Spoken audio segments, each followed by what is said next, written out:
Okay, so are you ready? Okay, so you know how everyone has those little rivalries? Yeah. Like that one person that really gets under your skin? Oh, yeah, totally. Yeah, you just kind of want to, like, I don't know, get back at them. Right.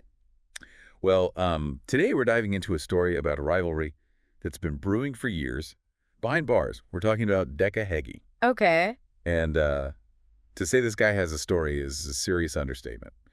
But before we get into why Decca's on the inside, let's meet his nemesis, Danny Christie. See, these two, they go way back. We're talking some serious history here. History of what, exactly? Bad blood, years of tension. This isn't just some casual disagreement. It's personal. And to make matters worse, Decca gets word that Danny's been running his mouth on the outside. Oh, no. What, like trash talk? Yeah, basically. Think along the lines of washed up, Yeah. soft. Ouch, in that environment. That's got to sting. Exactly. And Decca, well, he's not exactly the type to take it lying down. So what does he do? Picture this. Decca's turned the prison common area into his own personal training ground. Wait, really? Yeah, it's like Rocky meets Shawshank Redemption. Oh, that's kind of funny, actually. Right. I mean, the imagery there. Yeah, it's a little darkly comedic when you think about it. Makes sense, though, when you think about the psychology of it all. That need for control, for dominance, it doesn't just go away because you're locked up. If anything, it becomes more pronounced. That's exactly what's going on here. Decca's pouring all of his energy into this imaginary battle with Danny. It's his way of trying to regain some sense of control in a place that's literally designed to strip that away from you. Wow. And when I say he's going all out, I mean it. Okay, so We're talking stripped down muscles, glistening. Probably just sweat, still. And get this, his weights. They're stacks of books. what? Yeah, piles of them up on his bed. That's amazing. And he runs laps around the exercise yard, like he's training for a marathon. This is hilarious and kind of sad at the same time. Oh, absolutely. And the whole time he's doing this, he's shouting, "This is for Christy," Yeah. just echoing off the walls. Oh, man. I bet the other inmates are loving this. Oh, I'm sure. It's like a one-man show, You can just picture them watching him through the bars. shaking their heads. Big movie. But from a psychological perspective, this is a classic example of displacement. Right. Decca can't get to Danny directly. They're in different parts of the prison. So all of that aggression, all of that energy, it gets channeled into this very physical, very public display. Sounds like a performance. It's his way of saying, I'm still here. I'm still strong, even within the confines of prison. Wow, it's like his own personal stage. Exactly. So now picture this. It's mail call. That one little sliver of the outside world that penetrates these prison walls. And Decca gets an envelope. Plain.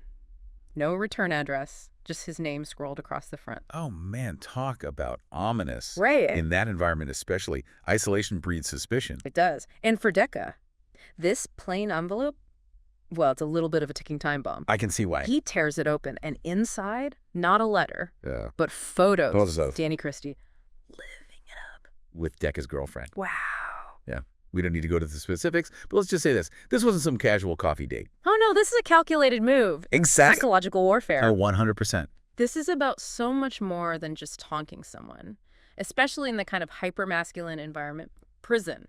Threats to a man's pride, especially when it comes to loyalty and betrayal. Yeah. Those cuts run deep. Deep. These photos, they were meant to emasculate Decca, to undermine him. And how does he react? I can only imagine. Remember those book weights? Oh, no. They didn't stand a chance. Decca completely loses it. What happens? He flips his makeshift bench. No way! Books flying everywhere. The whole cell's a mess. He's shouting, he's kicking, he even rips the sink from the wall. Oh, wow. Yeah. Yeah. Guards are banging on the bars, water spraying everywhere. The whole block must have been in chaos. Oh, yeah, total lockdown. Mm. And the other inmates, they're all glued to their bars, watching this raw display of emotion. It's like front row seats to a total meltdown. It kind of is. It makes you think, though. Even in this really controlled environment, human nature finds a way to express itself. It always does. Doesn't it? It's like you were saying earlier about control, how Decca craves it, how he's trying to find it, even in a place designed to take it away, this outburst. Yeah. As destructive as it was his way of trying to take back some of that control. Absolutely. Even if just for a moment. So Decca's there, stewing in solitary, the echo of his meltdown still hanging in the air. Yeah. And it makes you wonder, when you strip away the prison bars Right.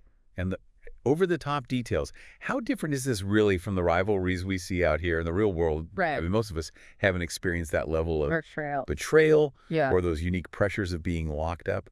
But that feeling, that need to lash out when someone pushes your buttons, Oh, yeah. everyone's felt the Oh, push. That sting of humiliation, Yeah. that primal reaction to a perceived threat. It's human nature. Exactly.